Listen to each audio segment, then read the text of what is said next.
One time opportunity అనేది ఏదైనా ఉంటే how to we use it అనే దాని మీద ఈరోజు మనం కొద్ది సమయం చూడబోతాం.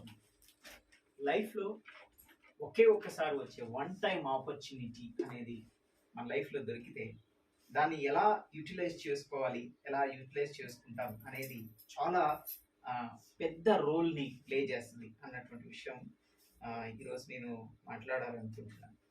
చార్లెస్ స్పర్జన్ అనే ఆయన ఒక మాట ఏమని చెప్పాడంటే, if God calls to be a missionary don't stoop to become a king అని అన్నాడు. If God calls you to be a missionary don't stoop to become a king. అంటే ఒకవేళ దేవుడు నిన్ను సేవ కోసం పిలిస్తే, ఒక మిషనరీగా ఉండటానికి నిన్ను పిలిస్తే రాజులాగా మారటానికి దిగజారకు అని చెప్పాడు. స్టూప్ అంటే దిగజారటం. అంటే యాక్చువల్గా వరల్డ్ పర్సెప్షన్ అనేది ఒకలాగా ఉంటుంది. వరల్డ్ ఏమంటుంది అంటే యు బికమ్ గాడ్ అని చెప్తుంది, యు బికమ్ కింగ్ అంటుంది. కింగ్ కావటానికి పర్స్యూ చేయమని చెప్తుంది. అంటే రాజుగా నువ్వు కావటానికి, ఐ మీన్ పొసెస్ ఎవ్రీథింగ్, సంపాదించుకో, గొప్ప పేరు తెచ్చుకో, ఇట్లా వీటి కోసం ప్రయాసపడమని చెప్తే చార్లెస్ స్పర్జన్ అని ఆయన ఏమన్నాడంటే, ఇఫ్ గాడ్ కాల్స్, దేవుడు ఒకవేళ నిన్ను మిషనరీ ఉండమంటే, ఆయన సేవ చేయమంటే don't stoop to become a king. రాజు అవటానికి తాపత్రయపడమాకు, అది కొంచెం అది వ్యర్థమైనది అని చెప్తా ఉన్నాడు. ఆయన మాటల యొక్క ఉద్దేశం అర్థమైంది అని అంటే ఏంటి, ఆయన ఇంటెన్షన్ అంటే దేవుని పిలుపు అనేది ఈ లోకంలో ఉన్న వేటి కంటే కూడా చాలా ఉన్నతమైనది, చాలా ప్రశస్తమైనది, చాలా విలువైనది అని చెప్పడం అనేది ఆయన యొక్క ఉద్దేశం. Friends, our lifestyle, our lifespan, మన జీవిత గడువు ఎంత? ఎన్ని సంవత్సరాలు మనం బ్రతుకుతాం? 80 years. 80 years. అధిక 80 years అధిక బలం ఉన్న ఎడల 80 years. 80 years. ఈ రోజులో నిజమే 80 సంవత్సరాలు అధిక బలం ఉంటే 80 సంవత్సరాలు. వెరీ రీసెంట్ గా మా అమ్మమ్మ చనిపోయింది. 80 years ఉందానికి. అయితే ఇంకా ఆమె అప్పట్లో తిన్న ఆ ఫుడ్ బలమేమో. ఇప్పట్లో 80 years కష్టం. 70 అంటేనే వావ్ చాలా లాంగ్ అన్నట్టుగా అనుకుంటున్నారు. మన లైఫ్ స్పాన్ అనేది చాలా తక్కువ. అందులో బాల్య దశలో చాలా వరకు అయిపోతుంది కదా. 12-15 సంవత్సరాలు వచ్చేంత వరకు మనం ఏం చేస్తున్నామో ఏందనేది పెద్దది, దట్స్ నాట్ ఎ మ్యాటర్. 17 నుంచి 18 సంవత్సరాలలో యవ్వన దశలో ఇవన్నీ ఉంటాయి. నువ్వు దేవుని పిలుపుని, దేవుని ప్రేమని, దేవుని యొక్క ఆ యొక్క ప్రేమను తెలుసుకున్న దగ్గర నుంచి మరణించే మధ్యలో ఉండే లైఫ్ స్పాన్ చాలా చిన్నది. ఆ చిన్న స్పాన్ లో దేవునికి కోసం నువ్వు దేవుడి పిలుపుని నువ్వు అందుకునే విధానం అనేది చాలా important. If God calls to be a missionary అంటే to do his ministry, if God calls you to do his ministry, don't neglect. That's what Charles Spurgeon want to tell. అయిపోతుంది లైఫ్ అనేది, నువ్వు ఎట్లా జీవించినా అయిపోతుంది, ఎట్లా జీవించినా అయిపోతుంది. ఏం చేయకుండా ఉన్నా అయిపోతుంది. ఉత్తగా నువ్వు ఖాళీ ఇంట్లో కూర్చొని ఉన్నా అయిపోతుంది. ముసలోడు అవుతావు. But how you spend it అనేది చాలా ఇంపార్టెంట్. జీవితంలో దొరికే అరుదైన అవకాశం ఏంటో తెలుసా? జీవితంలో దొరికే అరుదైన అవకాశం ఆయనని సర్వ్ చేయటం, దేవుని సేవ చేయటం, దేవుడు అప్పచెప్పిన బాధ్యతని నెరవేర్చడం. It's a lifetime chance. నన్ను అడిగితే నీ భాగ్యం అది, నీ భాగ్యం. ఎంతో మంది ఉన్నారు లోకంలో, వాళ్ళకి లేదు. నీకు ఇచ్చాడు, నాకు ఇచ్చాడు, నిన్ను నన్నైనా పిలిచాడు. 33.5 సంవత్సరాల జీవితంలో, 3.5 సంవత్సరాల పరిచర్యలో యేసుక్రీస్తు ఎంతమంది, చాలా మంది మధ్య నిలబడ్డాడు కదా. యెరూషలేములో లేరా? మస్తు మంది ఉన్నారు కదా. ఎంతమందిని పిలిచాడు? శిష్యులు ఎంతమంది? 12.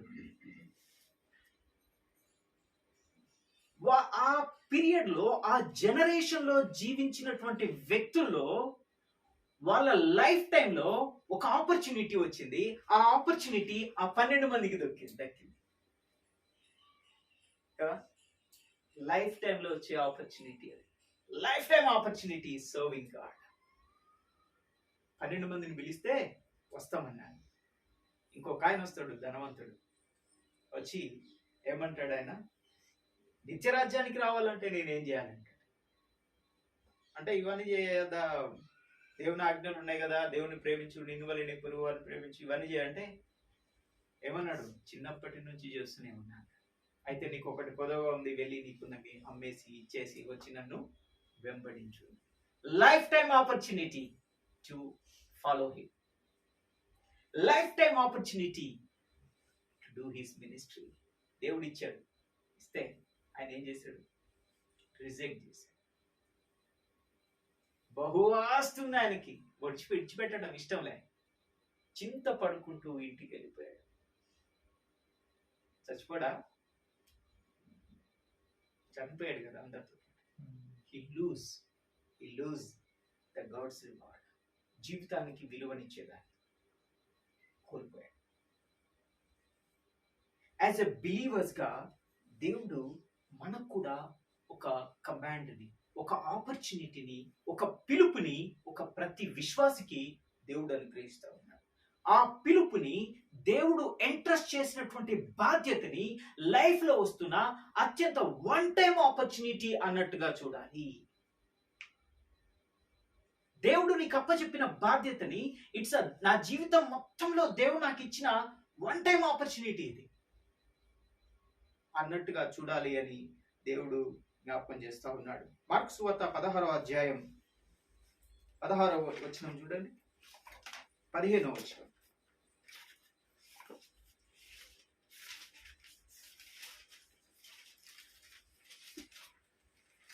మార్కు సువార్త 16వ అధ్యాయం 15వ వచనం. మీరు సర్వలోకమునకు వెళ్ళి సర్వ సృష్టికి సువార్తను ప్రకటించుడి. చాలు. It is the universal call for believers. It's a universal call for believers. మీరు సర్వ లోకానికి వెళ్ళి సర్వ సృష్టికి సువార్తని ప్రకటించాలి. This is the primary responsibility of every believer. How often we take it as easy? చాలా ఈజీగా తీసుకుంటాం కదా, చాలా ఈజీగా తీసుకుంటాం. It is a command. It is a call for every believer. How we see it అనేది చాలా ఇంపార్టెంట్ అన్నమాట.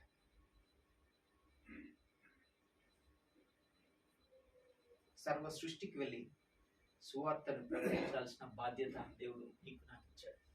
ఏంటి ఒక విశ్వాసకి ప్రైమరీ బాధ్యత అంటే సువార్త ప్రకటించడం, ఆయన ప్రేమను ప్రకటించడం. ఎందుకు?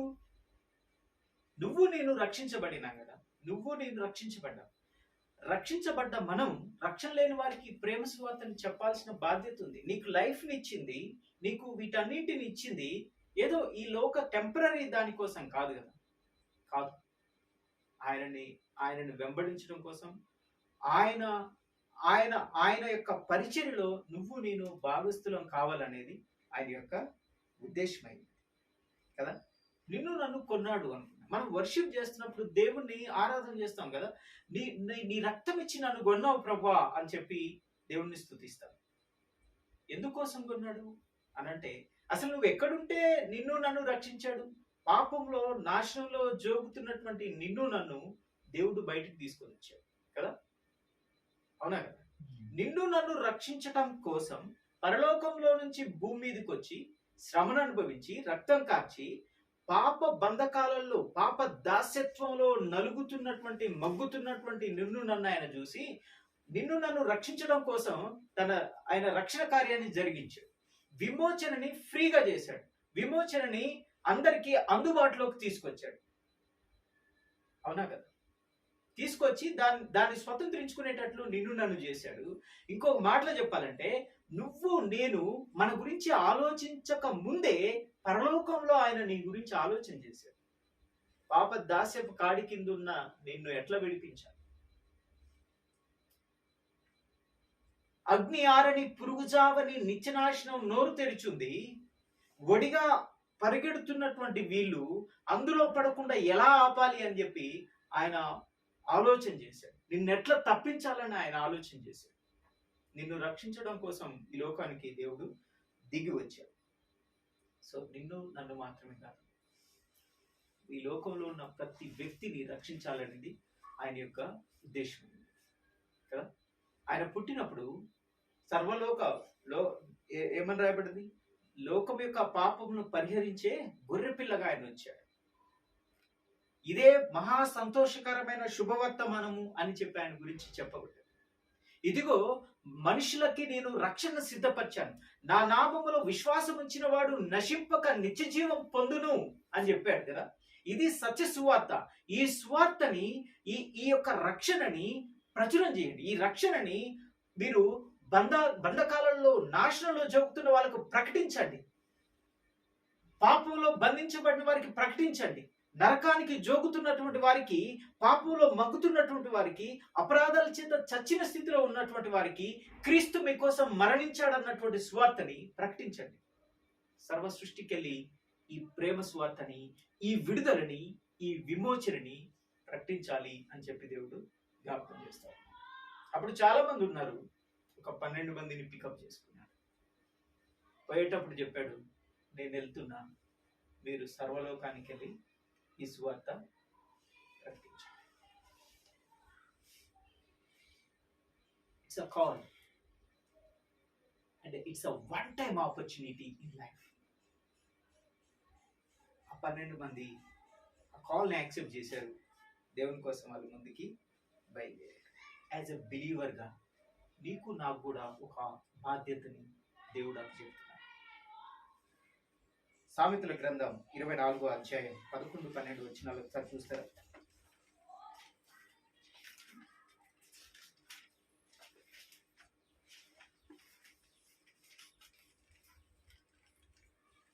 చావుకై పట్టబడిన వారిని నీవు తప్పించు. నాశనములో పడడానికి జోగుచున్న వారిని నీవు రక్షించవా. చావునకై పట్టబడిన వారిని తప్పించవా. నాశనంలో పడటానికి జోగుతున్నారు. అక్కడ భలేగా రాశాడు. నాశనంలో పడటానికి జోగుతున్నారట. జోగటం అంటే తెలుసా? ఊగటం. కూర్పాట్లు పడుతుంటారు చూసారా? నిద్ర వచ్చినప్పుడు జోగుతా ఉంటారు, ఇట్లా కూసినట్టే ఉంటారు, ఇట అంటారు, ఇలా అంటే వాళ్ళు ఒకవేళ కంట్రోల్ తప్పితే ఏం చేస్తారు? పడిపోతారు. అట్లా మానవాళి మొత్తం నాశనంలో పడటానికి జోగుతుందట. నిత్య నాశనం, నిత్య నరకం అనేటువంటి దాని గడప దగ్గర నిలబడి జోగుతున్నారట. వారిని తప్పించవా.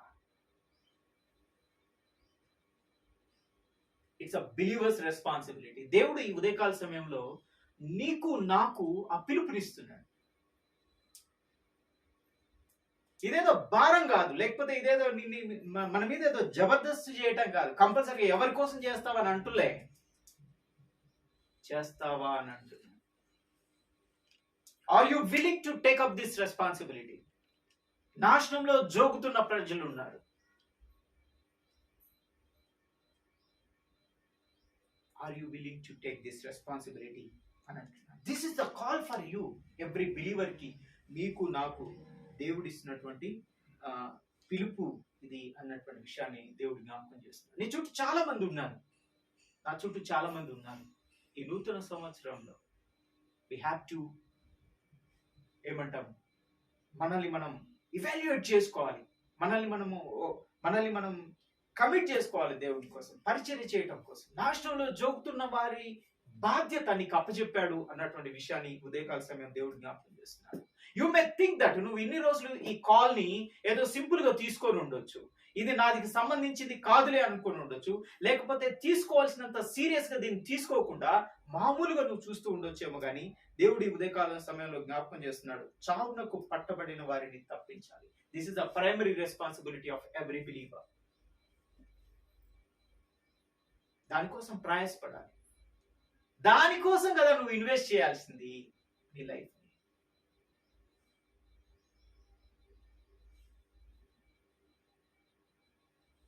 31st నైట్ మనం జ్ఞాపకం చేసుకుంటున్నాం. ఈ లోకంలో నిన్ను కొనటానికి, నన్ను కొనటానికి ఏ వ్యక్తి చెల్లించినటువంటి వెల చెల్లించాడు దేవుడు. తన రక్తం వెచ్చించాడు. రక్తం ఇచ్చి కొన్నాడు నిన్ను నన్ను. We are belong to him. రక్తం ఇచ్చి నిన్ను బయటికి తీసుకొచ్చాడు. దేంట్లో నుంచి? నాశనంలో నుంచి. మరి నీ నా లాంటి జీవితాలే కదా మన చుట్టూ ఉన్నవన్నీ. వాళ్ళకు సాక్షిగా మనం జీవించాల్సినటువంటి బాధ్యతని దేవుడు జ్ఞాపకం చేస్తున్నాడు. And your call is to proclaim the gospel who are next to him. And the next responsibility to every believer is building the altar. Could you please turn to your Bibles to the book of First Kings.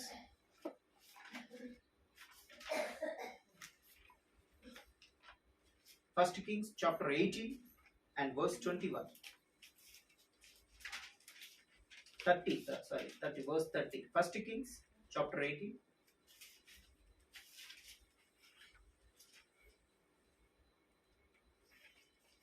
Verse 30. అప్పుడు ఏలియా నా దగ్గరికి రండి అని జనులందరితో చెప్పగా జనులంతా అతని దగ్గరికి వచ్చారు. అతడు కింద పడద్రోయబడి ఉన్న యెహోవా బలిపీఠాన్ని బాగు చేశాడు. యెహోవా వాక్కు ప్రత్యక్షమయ్యి, నీ నామం ఇజ్రాయేలుగు అని వాగ్దానం పొందిన యాకోబు సంతతి గోత్రముల లెక్క చొప్పున 12 రాళ్లను తీసుకున్నాను. ఆ రాళ్ల చేత యెహోవా నామమున ఒక బలిపీఠం కట్టించాడు. చాలు. ఇక్కడ కాంటెక్స్ట్ ఏంటంటే, బయలుకి పూజించడానికి బయలు ప్రవక్తలు బయలుదేరి దేవుని బిడ్డల్ని మనస్కులుగా చేసి పాపం చేయటానికి పురికొల్పబడినటువంటి దినాలలో బలిపీఠం అనేది కూల్చబడి ఉంది. ఏలియా వచ్చి అక్కడ వాళ్ళని అడుగుతాడు, ఎంతకాలం మీరు ద్విమనస్కులై ఉంటారు? ఎంతకాలం మీరు ద్విమనస్కులై ఉంటారు?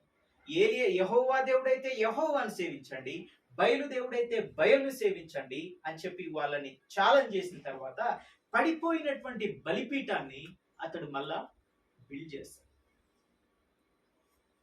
This is our responsibility. God's call to today is you have to build the altar. ఫ్యామిలీలో పడిపోయిన ఆల్టర్ని బిల్డ్ చేయాల్సిన బాధ్యత నీది. నీ చుట్టూన్న పరిస్థితుల్లో, నీ సరిహద్దుల్లో బలిపీఠము ఒకవేళ పడిపోయి ఉంటే వాటిని కట్టాల్సిన బాధ్యత నీది. నీ చుట్టూన్న వాళ్ళు ద్విమనస్కులై దేవుడికి దూరం ఉంటే వాళ్ళని సెట్ చేయాల్సిన బాధ్యత నీది. That's a call for you and me. అయ్యో నేనే పాటి వాడను కానే కాదు. నిన్ను పిలిచినప్పుడు, నిన్ను రక్షించినప్పుడు నీ పొటెన్షియల్ తెలుసు, నువ్వేం చేయగలవో తెలుసు. నీకు అవైలబిలిటీ ఇస్తే నీ ద్వారా దేవుడు ఆల్టర్ని నిర్మించగలడు. పడిపోయిన బ్రతుకుల్ని నీ ద్వారా తిరిగి కట్టగలడు. ఏలియాలాగా అలా చూడగలగాలి. ఏలియాలాగా పడిపోయిన ఆల్టర్స్ ని రీబిల్డ్ చేసేటువంటి పని కోసం దేవుడు నిన్ను నన్ను పిలుస్తున్నాడు అన్నటువంటి విషయాన్ని దేవుడు జ్ఞాపకం చేస్తా ఉన్నాడు. ఈ న్యూ ఇయర్ లో దేవుడు మనతో మాట్లాడుతుంది ఏంటంటే, you are not a ordinary man. నువ్వు ఒక మామూలు సాదాసీదా వ్యక్తిగా నిన్ను చూడలే. I elect you as my ambassador. నా ప్రతినిధిగా నేను ఎన్నుకున్నా. Why you are so casual? ఎందుకంత క్యాజువల్ గా మారిపోతున్నా? Remember your call. ఏ పిలుపుకు నీవు పిలువబడ్డావో జ్ఞాపకం చేసుకో. సర్వ సృష్టికెళ్ళి సువార్తను ప్రకటించడం కోసం నేను కదా నేను నేర్పచ్చు. అందుకోసం కదా నేను కొన్నా, అందుకోసం కదా నీకు ఇంత ఎక్విప్మెంట్ ఇచ్చిన, అందుకోసం కదా నీకు ఇంత టీచింగ్ ఇచ్చిన, అందుకోసం కదా నిన్ను ఇంత ట్రైన్ చేసిన, అందుకోసం కదా నీకోసం ఇన్ని అద్భుతాలు, ఆశ్చర్యమైన కార్యాలు, గైడెన్స్ ని, ట్రైనింగ్ ని నీకు ఇచ్చిన. Why you are so casual?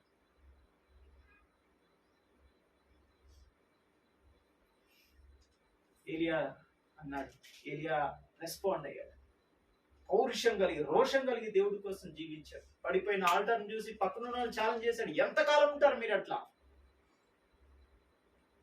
అట్లా ప్రశ్నించే వ్యక్తిగా నువ్వు ఉండాలని, మోటివేట్ చేసే వ్యక్తిగా, ప్రజల్ని దేవుని దగ్గరకు నడిపించే వ్యక్తి ఉండాలని దేవుడు ఇష్టపడుతున్నాడు. ఆ స్థితిని వదిలిపెట్టి మనమే ఆడ నిలబడి జనాలలో గడిచిపోతున్నాం. ఇది మనల్ని మనం ఒకసారి చెక్ చేసుకోవాలి. But remember that God is seeing you as a leader. God is giving that call to proclaim His gospel. ఆయన సాక్షిగా నిలబడటానికి నేను యోగ్యుడిగా ఆయన చూస్తున్నాడు. నిత్య అజ్ఞారని పురుగు చావని నిత్యనాశంలో జోగుతున్న వాళ్ళని కాపాడటానికి నేను ఒక సాధనంగా నిలబెడుతున్నాడు. అపాయింట్ చేశాడు. That we have to see అన్నటువంటి విషయాన్ని దేవుడు జ్ఞాపకం చేస్తా ఉన్నారు. రెండవది, know your God who called you. First thing ఏంటంటే, మనకి దేవుడిచ్చిన కాల్ని ఎప్పుడు గుర్తుపెట్టుకోవాలి. ఇది నీ మనసులో, మన మనసులో దాన్ని ఇంప్రింట్ చేసుకోవాలి. ఈ బాధ్యత నాది అనేటువంటి విషయాన్ని చూడాలి. రెండవది, నా లైఫ్ లో వచ్చినటువంటి ఒక అత్యంత విలువైనటువంటి పిలుపిది, భాగ్యం ఇది అన్నట్టుగా చూడాలి. చాలా మంది they saw it as a casual, చాలా క్యాజువల్ గా వాటిని చూస్తారు. హౌ వి సీ ఇట్ అనేది ఎట్లా చూడాలనేది మనం నెక్స్ట్ చూస్తాం. అయితే రెండో విషయంగా we have to know our God who called us. నిన్ను పిలిచినటువంటి దేవుడు ఎట్లాంటి దేవుడో ఒకసారి మనం జ్ఞాపకం చేసుకుందాం. చాలా ఒక రెండు విషయాలు ఈ విషయంలో చూద్దాం. నిన్ను నన్ను పిలిచినటువంటి దేవుడు నీకోసం గొప్ప కార్యాలు చేస్తాడు. You need not to bother. నేను చేయగలనా అని అంటే నువ్వు చేయలేవు. నీ పక్షాన దేవుడు చేస్తాడు. నీ పక్షాన దేవుడు చేస్తాడు. నువ్వు ఆయన కోసం స్టాండ్ తీసుకొని నిలబడితే నిన్ను పిలిచిన దేవుడు ఎంత గొప్ప దేవుడు అంటే, నీ కోసం ఆయన పరలోకం నుంచి అగ్నిని కూడా భూమి మీదకి దింపగలడు. 2 కింగ్స్ 18వ అధ్యాయంలో అక్కడ డిస్కషన్ అంతా జరిగిన తర్వాత బయలును పూజిస్తున్నటువంటి వాళ్ళను ఫస్ట్ ఆఫరింగ్ ఇస్తాడు. సెకండ్, ఏలి ఆఫరింగ్ ఇచ్చినప్పుడు, ప్రార్థన చేసినప్పుడు, ఆయన ప్రార్థన అయిపోక ముందే పరలోకంలో నుంచి అగ్ని దిగి బలిపీఠం మీద ఉన్న పశువుని వాటన్నింటిని దహించి వేయటం అనేది మనందరికీ తెలుసు.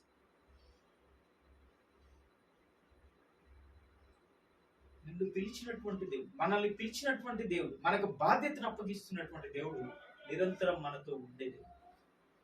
నువ్వు ఆయన కోసం స్టాండ్ తీసుకుంటే ఆయన పరలోకంలో నుంచి నీకోసం ఎంత గొప్ప కార్యమైనా చేయగలుగుతాడు. అగ్నిని దింపి ఆ రోజు ఆ బలిపీఠం ఉన్న పశువుని దహించి ఆయన ఎంత సర్వోన్నతుడు, ఆయన మహిమని కనపరిచి ఆయన మహిమపరుచుకున్నాడు. ఏలియా ప్రార్థన చేస్తున్నటువంటి దేవుడు సజీవుడు అన్నటువంటి విషయం ప్రజలందరికీ అర్థమయ్యేటట్టు చేశాడు. ఈయన దేవుడితో నడుస్తున్న వ్యక్తి అన్నటువంటి విషయం అక్కడున్న శత్రు సమూహం మొత్తానికి తెలిసేలా చేశాడు. నిన్ను నన్ను పిలిచిన దేవుడు కూడా అదే దేవుడు. నీకోసం శూర కార్యాలు చేసే దేవుడు, నీకోసం పరలోకాన్ని తెరిచి ఆయన యొక్క మహిమ కార్యాలను చేయగలిగినటువంటి దేవుడు అన్నటువంటి విషయాన్ని దేవుడు జ్ఞాపకం చేస్తా ఉన్నాడు. ఆయన నిన్ను నడిపిస్తాడు. తర్వాత ఎల్లకాలం ఆయనకి భూమి మీద, పరలోకం మీద, అన్నింటి మీద ఆయనకి సర్వాధికారం కదా. శిష్యుల్ని పంపిస్తున్నప్పుడు చెప్తాడు, నాకు భూమి మీద సర్వాధికారం ఇవ్వబడింది అంటాడు. మత్తయి సువార్త 28:18 ఉంటుంది. నాకు చూస్తారా ఒక్కసారి? మత్తయి సువార్త 28:18.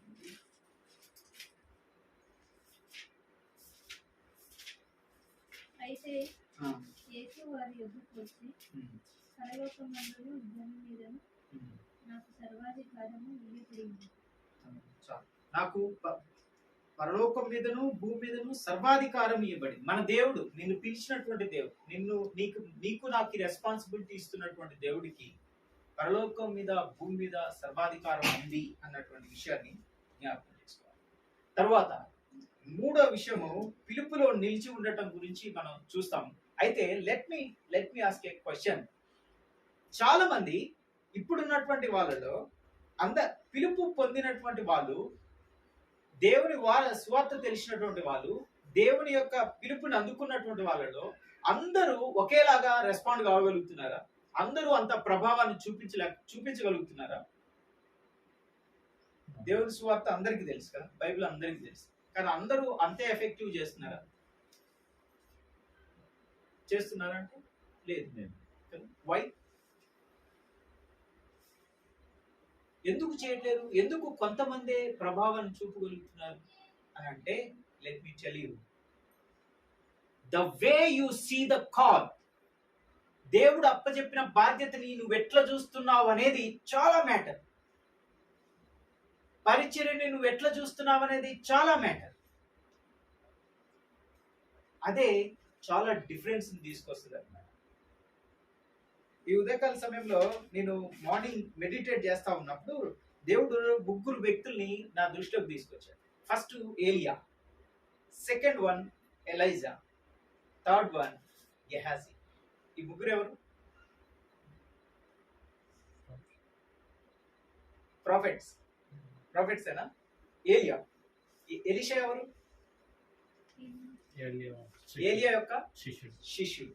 గెహాజీ ఎవరు? ఎలీషా యొక్క శిష్యుడు. ఈ ముగ్గురికి లైఫ్ టైంలో ఒక ఆపర్చునిటీ, వన్ టైం ఆపర్చునిటీ వచ్చింది. ఏంటంటే దేవుణ్ణి సర్వ్ చేసే అవకాశం వచ్చింది.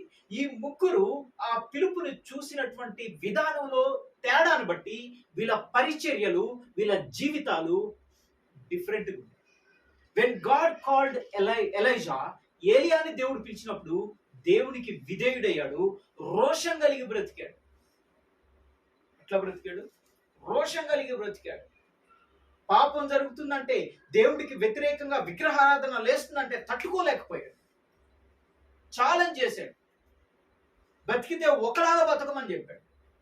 దేవుడునంటే ఉన్నట్టు బతుకు, లేకపోతే లేనట్టు బతుకు అని చెప్పి తేల్చి చెప్పాడు. ఇన్ దాట్ వే, అంటే ఆ విధానంలో దేవుని పిలుపుని, దేవుణ్ణి ఏలియా చూసిన విధానం బట్టి ఆయన యొక్క పరిచయం. ఏలియా టైంలో చాలా మంది శిష్యులు ఉన్నారు బేతేల్లో. అందులో వన్ ఆఫ్ ద సక్సెసర్ గా ఎవరు వచ్చారంటే ఎలైజా వచ్చారు. ఎవరు వచ్చారు? ఎలైజా వచ్చారు. ఎలైజాని అడుగుతారు, ఆయన ఫ్రెండ్స్ అడుగుతారు, బ్యాచ్లో ఉన్న వాళ్ళు, ఎలీషా తెలుసా, ఈరోజు మీ గురువు గారు దేవుడి దగ్గరికి వెళ్ళిపోతున్నాడు తెలుసా అని. అంటే నాకు అనిపించింది, వాళ్ళు ఎంత నిష్టం ఉన్నారు అసలు. ఆ శిష్యులకు తెలిసిపోయింది ఆ రోజు వాళ్ళ గురువు గారు దేవుడితోటి ఉండబోతున్నాడని, తీసుకొని పోతాడని వాళ్ళకి తెలిసిపోయింది.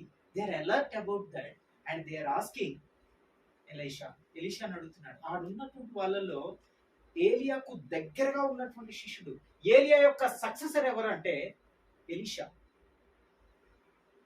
నెక్స్ట్ ఆ కాల్, దేవుణ్ణి సేవించే ఆ కాల్ ఎలీషాకి.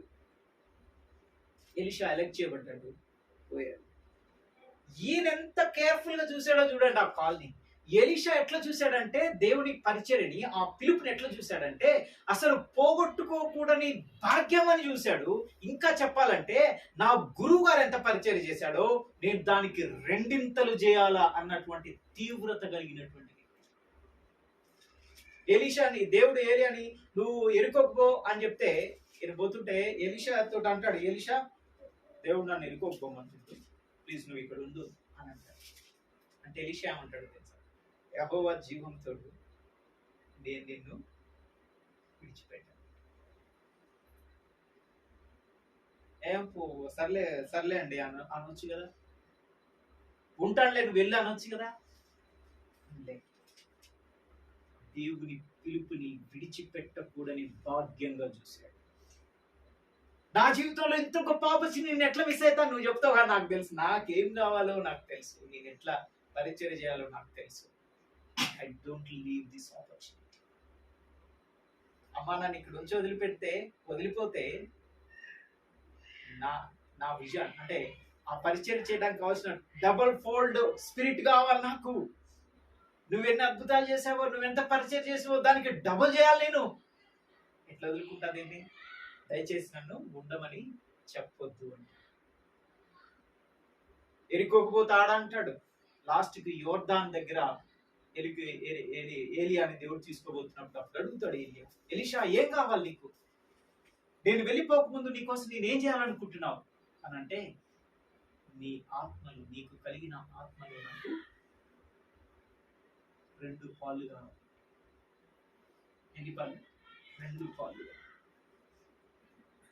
చూడండి, passion for the God's work.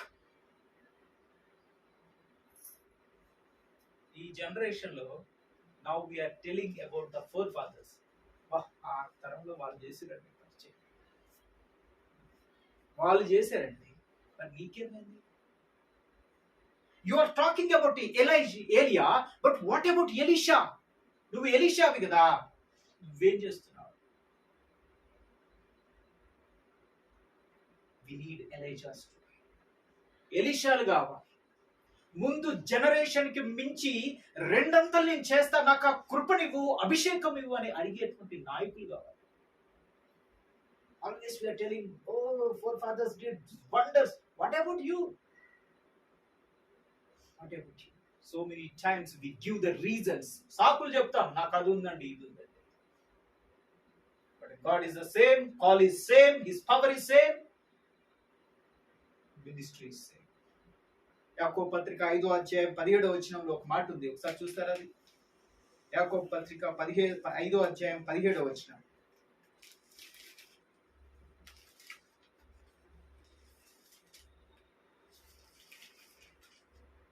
ఏలియా మన వంటి స్వభావం గల మనుషుడే. ఏలియా మన వంటి స్వభావం గల మనుషుడే. ఏలియా మన వంటి స్వభావం గల మనుషుడే. You think that they are supernatural beings. వాళ్ళు ఏదో పెద్ద గొప్ప సూపర్ న్యాచురల్ బీయింగ్స్ ఏం కాదు. పాత నిబంధనలో చేయబడిన పరిచర్యని కొత్త నిబంధన కాలంలో యాకోబు కోట్ చేస్తూ, ఏలి అంత ప్రభావవంతమైన పరిచర్య చేస్తుంది కదా, ఆయన ఏమన్నా సూపర్ న్యాచురల్ అనుకుంటున్నారా? నీలాగా నాలాగా మన వంటి స్వభావం. ఎలా చేశాడు అంత పరిచర్య అంటే, the way he see the God's command, the way he see the God's ministry. అది ఆ పరిచర్యని విలువైనదిగా, ఆ పరిచర్యని ప్రాణప్రదమైనదిగా, ఆ రెస్పాన్సిబిలిటీని ప్రాణప్రదమైనదిగా నువ్వు చూస్తే you will become like a Elijah. దేవుని పరిచర్య చేయడం అనేది, దేవుడు మనకిచ్చిన బాధ్యతను నెరవేర్చడం అనేది నా జీవితంలో వస్తున్న లైఫ్ టైం ఆపర్చునిటీ అన్నట్టుగా నువ్వు చూడగలిగితే, దేవుడు నిన్ను బలంగా వాడుకుంటాడు. ఎలైజాను వాడుకున్నట్టు ఈ తరంలో నిన్ను వాడుకుంటాడు. if you are willing to serve him, if you are willing to take up the responsibility like Elijah, అట్లా తీసుకోవటానికి ఇష్టం. నువ్వెంత బలహీనుడు అయినా కావచ్చు, నీకేం రాకపోవచ్చు, but if you have the interest and the desire for God, he will use you. ఎలీషాకి ఏం శక్తి ఉందా, జ్ఞానం ఉందా? లేదు. దేవుడి పని చేయాలన్న ఆశ ఉంది. నా యజమానుడి కంటే రెట్టింపుగా నేను పని చేయాలన్నది ఉంది. ఆ ఆశతోటి పరిగెత్తాడు. ఏలియాతో పరిగెత్తాడు. ఎక్కడ వద్ద ఆడదాకపోయాడు, అడిగిండు. దేవుని చెప్తుంది, నా దుప్పటి, నా గొంగలి కనుక నీకు దొరికితే నువ్వు అడిగింది నీకు దొరికిందా? ఎలీషాకి దొరికిందా? దొరికింది. Twofold blessing, twofold anointing. If you are willing, God will give you. If you Dzire, దేవుణ్ణి అడిగితే నిన్ను కూడా దేవుడు అట్లా మారుస్తాడు. ఎంతకాలం చప్పనైనా బతుకు చప్పగా జీవిస్తుంది. అయిపోతుంది, లైఫ్ అయిపోతుంది, డేస్ అయిపోతున్నాయి, ఇయర్స్ అయిపోతున్నాయి. When will you do it? When will you stand for God? దేవుని పక్షాన నువ్వు ఎప్పుడు నిలబడతావు? ఎప్పుడు పనిచేస్తావు? ఇంకా సర్వ సృష్టికెళ్ళి స్వార్థను ప్రకటించమని దేవుడు చెప్తుంటే నాది కాదు అన్నట్టు ఇంకెంతకాలం ఉంటుంది? సామెతల గ్రంథంలో మనం చూసినాం కదా, ఇది నాది కాదు అని అంటే హృదయాంతరం కలిగి ఎరిగిన వాడు యెహోవా చూస్తున్నాడు, వింటున్నాడు కదా నువ్వు చెప్పే మాట. How we see it, it is a matter అన్నటువంటి విషయాన్ని దేవుడు జ్ఞాపకం చేస్తాడు. ఏలియా మన వంటి స్వభావం కలిగినట్టు కొత్త నిబంధన గ్రంథంలో మరొక వ్యక్తిని మీకు పరిచయం చేయాలనుకుంటున్నాను. Is none other than Paul.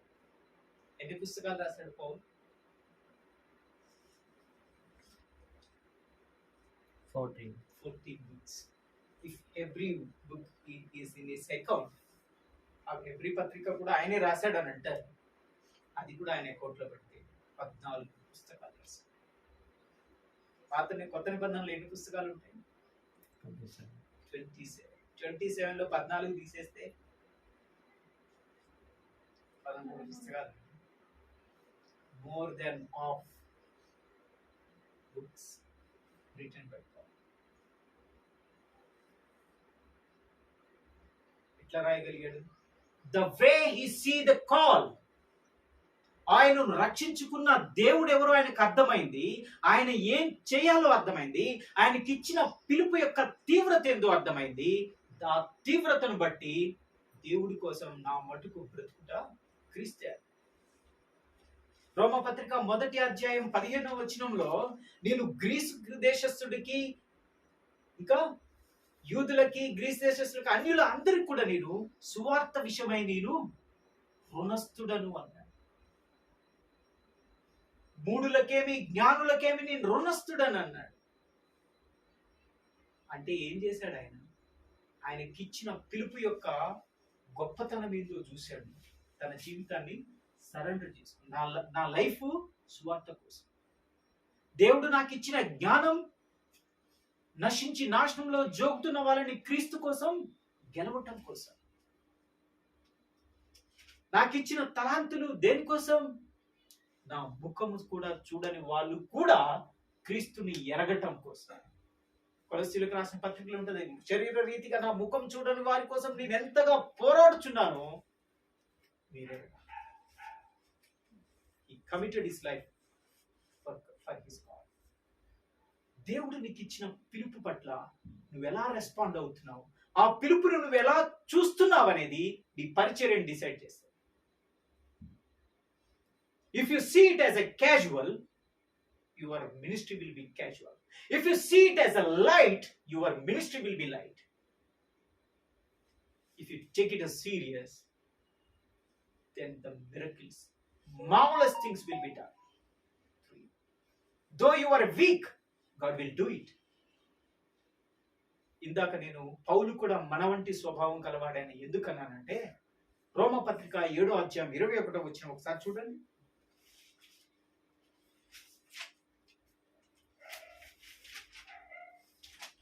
కాబట్టి మేలు చేయగోరు నాకు కీడు చేయుట కలుగుచున్నందున ఒక నియమము నాకు కనబడుచున్నది.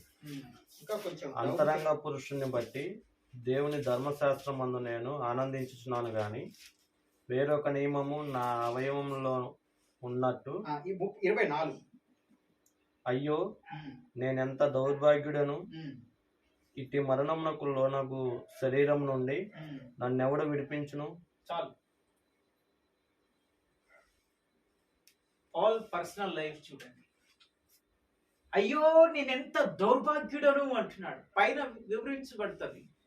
నేను చేయాలనుకుంది చేయలేకపోతున్నా, ఏదైతే చేయొద్దు అనుకుంటున్నా ఆ కీడే చేస్తున్నా, మంచి చేయాలనుకుంటున్నా కానీ చేయలేకపోతున్నా, అలాంటి బలహీనుడను, నేను దౌర్భాగ్యుడను అంటున్నాడు.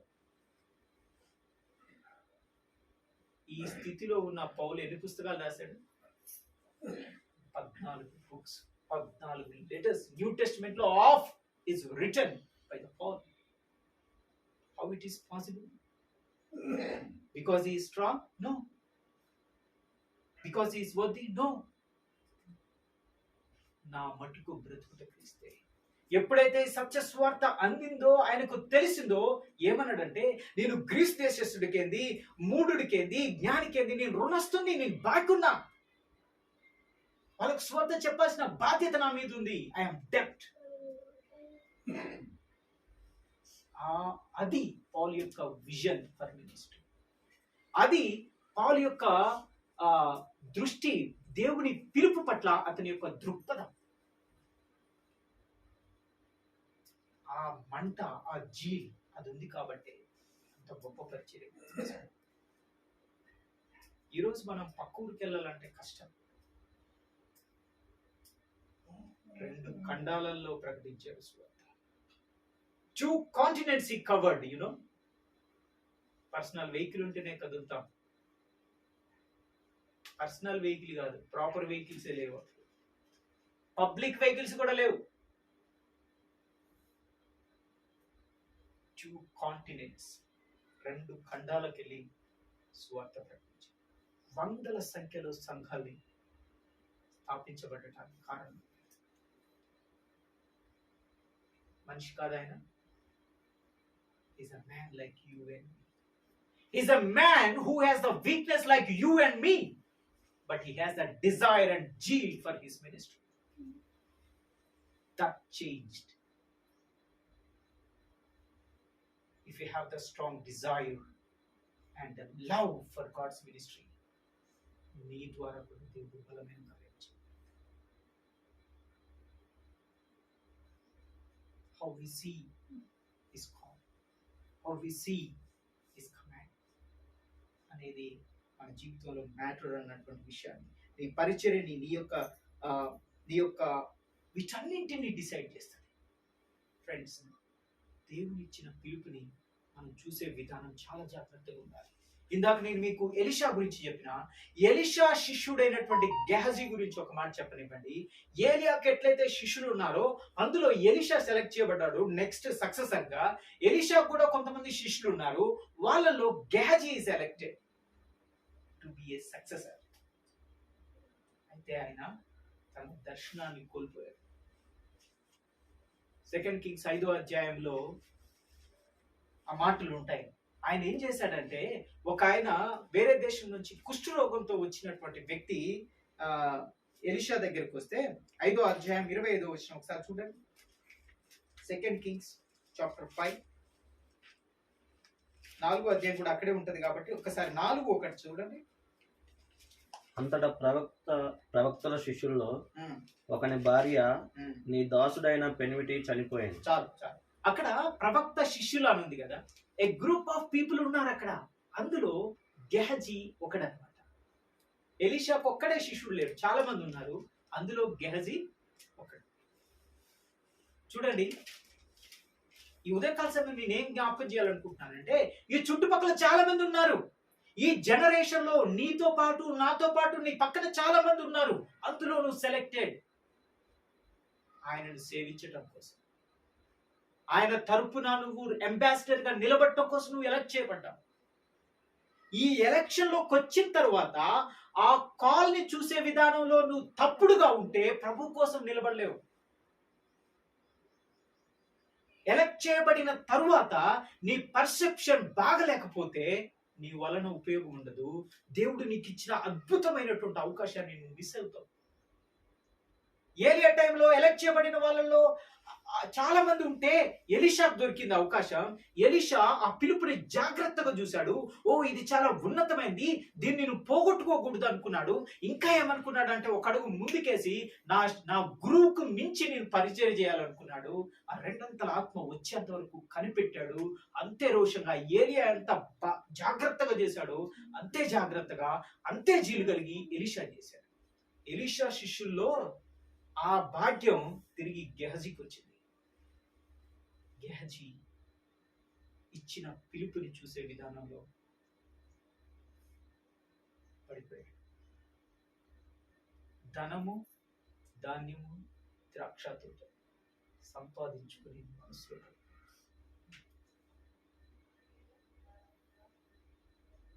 పడిపోయి వెండిని సంపాదించుకుందామని పోయి కుష్ఠరోగాన్ని కొని తెచ్చుకున్నాడు. The way we see the God's call, the way we see the ministry, దేవుడు మనకు అప్పచెప్పిన బాధ్యతని మనం ఎట్లా చూస్తున్నాం అనేది చాలా గొప్ప విషయం అన్నటువంటి విషయాన్ని దేవుడు జ్ఞాపకం చేస్తున్నాడు. నువ్వు భయపడాల్సిన అవసరం లేదు. నేను చేయగలను అంటే నువ్వు చేయగలవు. ఎందుకనంటే ఏలియా కూడా మనలాంటి స్వభావం. పాల్, అయ్యో నేను ఇంత దౌర్భాగ్యుడని అన్నాడు. నీలాగా నాలాగా ఆయనకు కూడా బలహీనతలు ఉన్నాయి. అయినా ప్రభు కోసం సమర్పించుకున్నాడు. ప్రభు అప్పచెప్పిన బాధ్యత ఒక ప్రశస్తమైనదిగా చూశాడు. దానికి తన జీవితాన్ని కమిట్ చేసుకున్నాడు. కొత్త నిబంధనలో మినిస్ట్రీలో, న్యూ టెస్టమెంట్ మినిస్ట్రీలో పాల్ చేసినంత పరిచయం ఇంతవరకు ఎవరు చేయలేదు. 2 కాంటినెంట్స్ ని కవర్ చేశారు. 14 పుస్తకాలు రాశారు. అయిపోతుంది జీవితం, ఎట్లయినా అయిపోతుంది. పౌలు తోటోళ్ళు, పౌలు కొలీగ్స్ చనిపోలేదా? చనిపోయారు. పౌలు కాంటెంపరీస్ చనిపోలేదా? చనిపోయారు. నీ కాంటెంపరీస్ కూడా చనిపోతారు, నా కాంటెంపరీస్ కూడా చనిపోతారు. But how we live, it is unmade. One thing God is reminding us, ఈ జనరేషన్ లో నిన్ను ఎన్నుకున్నా. చాలా మంది ఉన్నారు, బట్ ఐ సెలెక్ట్ యూ. శిష్యులు చాలా మంది ఉన్నారు, బట్ నెక్స్ట్ సక్సెసర్ గా నిన్ను చూశా. నేను ఇచ్చిన పిలుపుని నువ్వు ఎట్లా చూస్తున్నావు? It's a matter. ఎలీషాలా చూడగలిగితే దేవుడు మయంపరచబడతాడు. అనేక నాశనంలో జోగుతున్న ఆత్మలు నీ పరిచర్య ద్వారా దేవుడి దగ్గరికి వస్తాడు. పౌల్లాగా నువ్వు చూడగలిగితే ఆయన 2 కాంటినెంట్స్ ని చేశాడు. నువ్వు రోషం కలిగి 7 కాంటినెంట్స్ ని కవర్ చేయొచ్చు.